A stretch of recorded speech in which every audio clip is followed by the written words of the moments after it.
Hey everybody, welcome to the Morning Devo with Bo. Tina's already got the scripture of the day today on the comment corner, which is great. If God is for us, who can be against us? What a great verse, just to always remember throughout the day, right?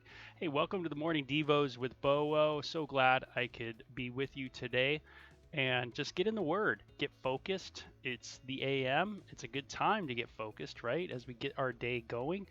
And you could always check out the archives as we've gone through many books of the Bible. It's just unreal.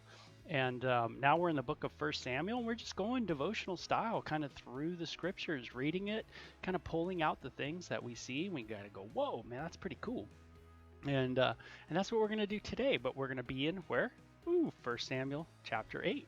Yeah, the cool thing is that every day you know we're just going to get to the next chapter kind of thing. That's usually how it rolls, right? But anyway, so good being here. Let's read it and get into it, just get focused a little bit. We're kind of continuing this narrative of the what we call the last judge of Israel, Samuel, right? And Samuel is someone who is dedicated to the service of God as a child. His mom kind of goes down in, if you will, like folklore fame, Hannah, and her song unto the Lord and her dedicating, of course, of Samuel. And here now we have Samuel being old. It says, when Samuel grew old, he appointed his sons as judges for Israel. And the name of his firstborn was Joel, and the name of his second was Abijah, and they served at Beersheba.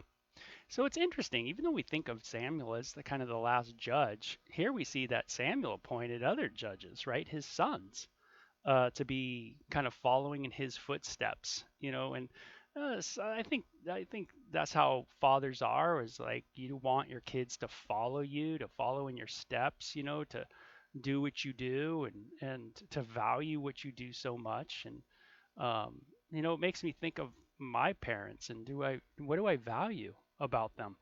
How do I show that value in my life? Some things to think about, for sure. Um, and it's neat when you have a parent that you can follow in their footsteps. Not everybody's got that, right? Not everybody has that. But notice it says the name of his firstborn was Joel, and then names the second one, Abijah, and where they served at Beersheba. And it says, then the sons did not walk in his ways. They turned aside after dishonest gain and accepted bribes and perverted justice. So, kind of a sad moment, right? Hey, you know what? Even though Samuel invested in his kids, it doesn't say that he neglected his kids or anything like that. We know that he was a busy guy. I mean, he did the circuit, right? He taught all over Israel, but it doesn't necessarily mean that he wasn't nice or neglected his children. And we see here that his sons just did not walk in his ways. They did not do the things that Samuel did. That kind of life of serving God with integrity and with a pure heart, good conscience, sincere faith, as it says in First Timothy chapter 1. That kind of loving manner. And it just reminds me too that you know Samuel has to, he's serving the Lord. Doesn't mean necessarily that his kids are going to serve the Lord, right? And another thing I think about is these sons, they do things for dishonest gain, right? They accept bribes. Do I accept bribes? Do I do things for dishonest gain? How's that look in my life? What am I doing? So when I see that these sons did this, I kind of look at my own self and I kind of have to go, hey, okay, do I do these things? How is it? Do I take bribes? Do I show favoritism?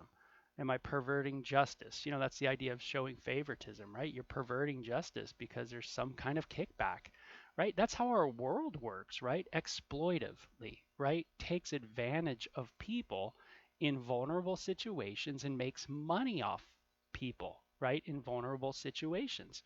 That's right. A lot of industries are just simply built on that, right? The more the more sick you are, the better off they are financially. It's a bummer when that's an incentive, right? there's a financial incentive there built into the system that says, hey, guess what? The more you're sick, the greater more money I make. So hey, how can we get you sick? Since that's what keeps money in the pocket. This is how our world runs in a lot of ways, right? Dishonest gain, accepting bribes. Ooh, talk about the government accepting bribes? No way, right? And perverting justice. But remember, governments are made up of humans. You know, when you talk about any industry, it's made up of humans. And that means me. And I'm a part of that, meaning I'm a part of the problem, right? Maybe I got an issue with dishonest gain. Maybe I got the issue with accepting bribes. Maybe I got the issue of perverting justice. And so you always got to do a little looking inside. So, hey, what's up, Paula? Very good having you in the house of Devo this morning. So all the elders of Israel gathered together. They came to Samuel at Ramah, and they said to him, "You are old. Hey, don't be so upfront, right? Don't be so clear. Hey, you're old, and your sons don't walk in your ways. Now appoint a king to lead us, such as all the other nations have." So they want a king. Hey, you know what? You did a good job judging, but your sons aren't. But we definitely want a king. And it says as all the other nations have one too. I thought that was kind of interesting, didn't you? All the other nations have a king, and that's how their setup was. That's how their government was. But Israel didn't have that, and yet the people of Israel desperately wanted it. They wanted to be like who? Like maybe like the other kingdoms. Um, is that what I want to be like? Do I want to be like the other kingdoms? Where's my mind at? That's why it's good to fix your eyes on Jesus, by the way, because then he becomes your example. He's the one you're looking at. You're not looking at, other things, other, things of the world, we would say, as your example, but you're looking at the King of Kings and the Lord of Lords, right? And so we're waiting for a kingdom with a king, uh, and that is Jesus. And here Israel goes, you know what? We want a king. And I think, the idea of wanting a king's not necessarily bad, but wanting a king other than Yahweh, who's already said he was going to be guiding the people, I bet this isn't going to go well. But when they said, "Give us a king to lead us," this displeased Samuel. So he prayed to the Lord, and the Lord told him, "Listen to all that the people are saying to you. It is not you they have rejected, but they have rejected me as their king." Wow. Now, this is going to be even more emphasized in what's called in the Bible the Millennial Kingdom. So you see a little mini version of it here in the narrative of the Bible so far, meaning you have this nation that's called out by one man named Abraham, and then a nation's made through him, basically.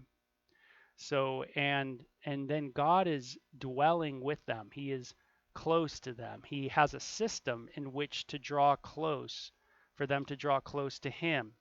He has shielded himself in many ways, and he's distanced himself from sin because he cannot be in the presence of sin without judging, right? Um, but there's this system, the sacrificial system that's all set up, and you might know about that in the Bible. I'm sure you have if you've gone over it with me. That's for sure.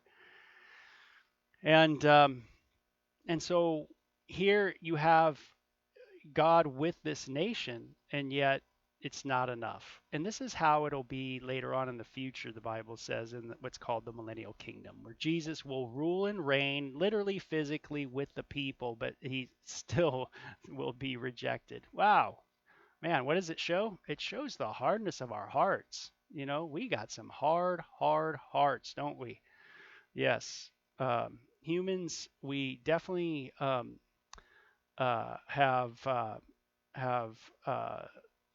not looked at our depravity very clearly. We are more depraved than we could ever think. And it says, "As they have done from the day I brought them up out of Egypt until this day, forsaking me and serving other gods, so they are doing to you." So God says, hey, they've always gone astray, right? They've never stayed, kind of in the presence. They've always moved away. Hey, I don't want to move away from God. Help me not move away from your presence. Now listen to them, but they warn them solemnly and let them know what the king who will reign over them will do. Wow. So they give warnings about, hey, this is how it's going to be if you get a king. And have you ever gotten the thing that you wanted so badly, only to think like, man, you know what? That thing's really not good for me. I mean, this is how it is with food all the time, right? You know you shouldn't eat that thing, but you do and you suffer, right? And you do. But there's many things we do in life like that. There's many decisions in life that are like that, where we do it and we get everything we wanted, we think we ever wanted, and yet it's still not enough. It's still not enough. Oh man, the heart.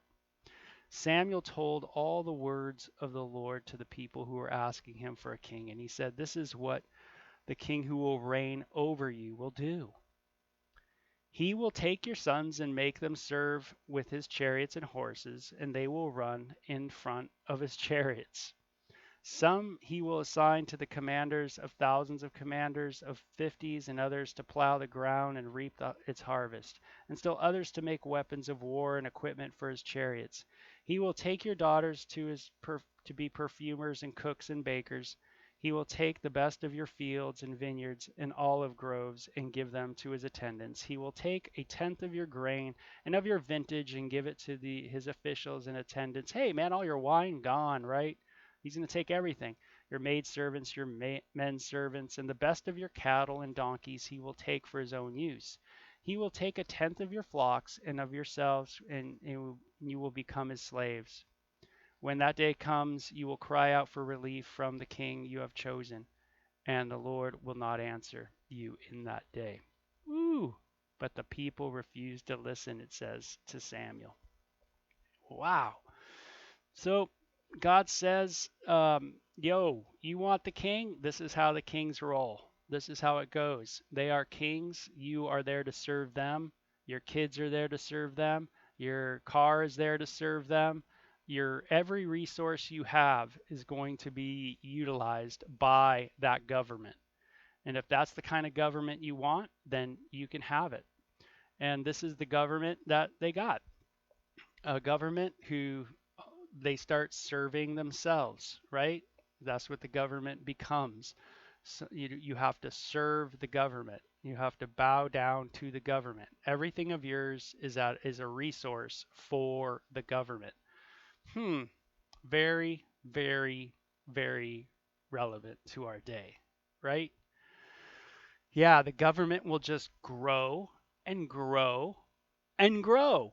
It'll get huge and it'll become a giant monster that everybody's working will just pay for that big government. And that's what we'll be doing, just paying for it all the time.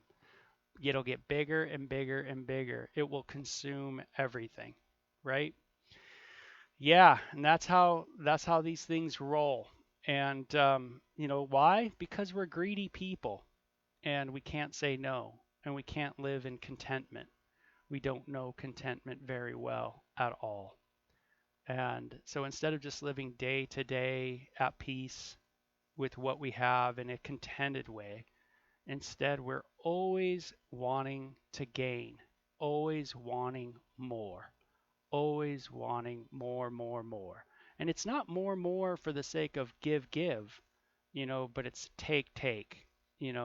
It's just a continual taking. And so the people refuse to listen to God. So it's a real good chapter for us on greed and on greedy systems, right? And you see here they just keep going and growing. So it says, they said, we want a king over us. We will be like all the other nations, with a king to lead us and go out before us and fight our battles.